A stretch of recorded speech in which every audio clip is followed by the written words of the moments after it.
شروع اللہ کا نام لے کر جو بڑا مہربان نہایت رحم والا ہے۔ اے پیغمبر صلی اللہ علیہ وآلہ وسلم،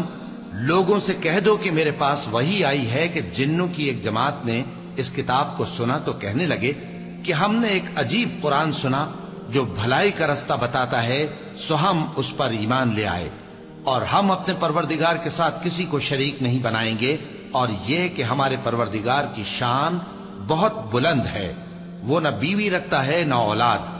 اور یہ کہ ہم میں سے کوئی بے وقوف اللہ کے بارے میں جھوٹ گھڑتا ہے، اور ہمارا یہ خیال تھا کہ انسان اور جن اللہ کی نسبت جھوٹ نہیں بولیں گے، اور یہ کہ بعض بنی آدم بعض جنات کی پناہ لیا کرتے تھے تو اس سے ان کی سرکشی اور بڑھ گئی تھی، اور یہ کہ ان کا بھی یہی اعتقاد تھا جس طرح تمہارا تھا کہ اللہ کسی کو نہیں زندہ کرے گا، اور یہ کہ ہم نے آسمان کو ٹٹولا تو اس کو مضبوط چوکیداروں اور انگاروں سے بھرا ہوا پایا، اور یہ کہ پہلے ہم وہاں بہت سے مقامات پر فرشتوں کی باتیں سننے کے لیے بیٹھا کرتے تھے، اب کوئی سننا چاہے تو اپنے لیے انگارہ تیار پاتا ہے، اور یہ کہ ہمیں معلوم نہیں کہ اس سے اہل زمین کے ساتھ برائی مقصود ہے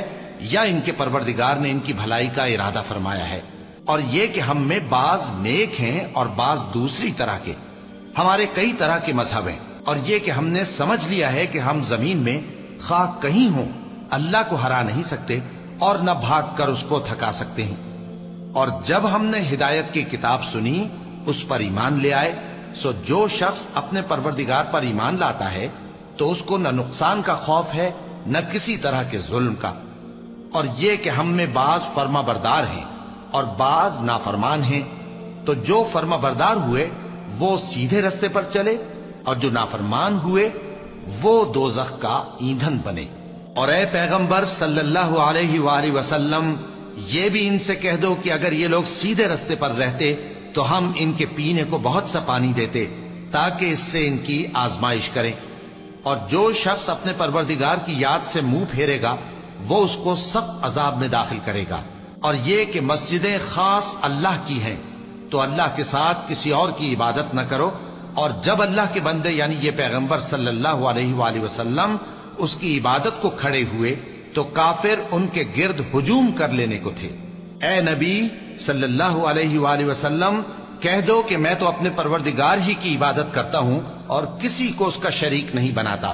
یہ بھی کہہ دو کہ میں تمہارے لیے نہ کسی نقصان کا اور نہ نفع کا کچھ اختیار رکھتا ہوں، یہ بھی کہہ دو کہ اللہ کے عذاب سے مجھے کوئی پناہ نہیں دے سکتا اور میں اس کے سوا کوئی جائے پناہ نہیں پاؤں گا، ہاں اللہ کی طرف سے احکام کا اور اس کے پیغاموں کا پہنچا دینا ہی میرے ذمہ ہے،